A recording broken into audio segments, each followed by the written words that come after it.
Very good morning. आप सभी का इस चैनल पे पुनः एक बार बहुत बहुत स्वागत है। आज हम लोग जानेंगे केस ट्रायल के बारे में। आखिर ट्रायल होता क्या है। आपने बहुतों से सुना होगा कि बेल हुई है, अभी ट्रायल पे हूँ। रेगुलर बेल, एंटीसिपेटरी बेल इत्यादि के बारे में आपने सुना होगा। कई बार ऐसा भी सुना होगा कि आदमी अरेस्ट हो गया, अरेस्ट होने के बाद जब वापस आया तो वो फिर बोलते हैं कि केस का क्या स्टेज है भाई, तो अभी ट्रायल में चल रहा है। आखिर ये ट्रायल होता क्या है, इस चीज़ को हम लोग जानेंगे।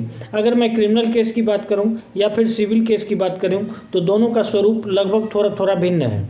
अगर क्रिमिनल केस की बात करूं तो आप समझ सकते हैं कि क्रिमिनल केस दो तरह से संभव है। एक तो पुलिस के द्वारा एफआईआर के थ्रू, या दूसरा आप 156 के थ्रू जो कोर्ट से करते हैं। तो ये दो हो गए।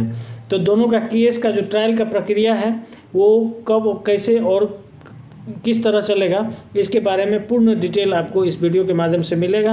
अगर आप नए हैं तो चैनल को सब्सक्राइब कीजिए और वीडियो के साथ बने रहिए। दोस्तों, आप जानते हैं केस की जो पहली प्रक्रिया होती है वो होती है आपका स्टेटमेंट जानना।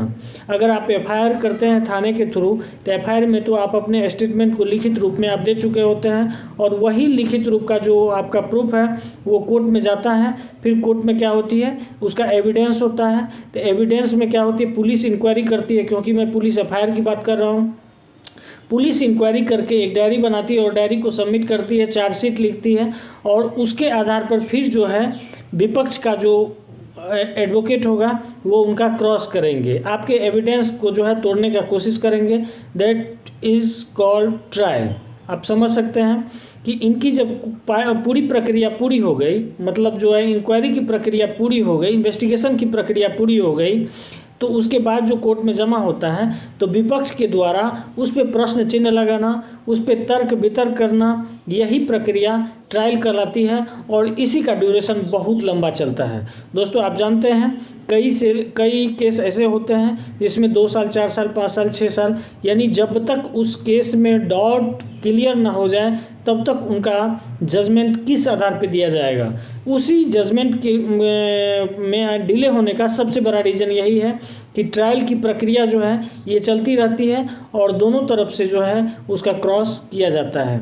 यानी आपके द्वारा दिए गए एविडेंस को विपक्ष के द्वारा क्रॉस किया जाएगा, फिर विपक्ष के द्वारा दिए गए एविडेंस को आपके द्वारा क्रॉस किया जाएगा। यही प्रक्रिया जो है केस का ट्रायल कहलाती है। आई होप समझ गए होंगे।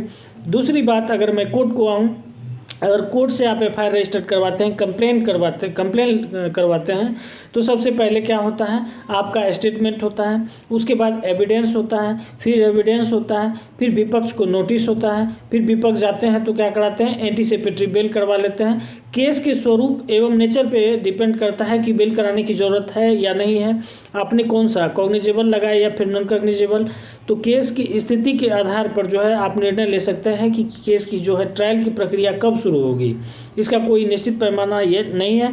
निश्चित पैमाना एफआईआर के थ्रू यही है कि चार्जशीट जमा होने के बाद ट्रायल की प्रक्रिया लगभग शुरू हो जाती है। जो भी अपराधी हैं वो या कोर्ट में है तो भी ट्रायल की प्रक्रिया शुरू हो जाती है, या फिर जेल से बाहर हैं तो भी ये प्रक्रिया शुरू हो जाती है।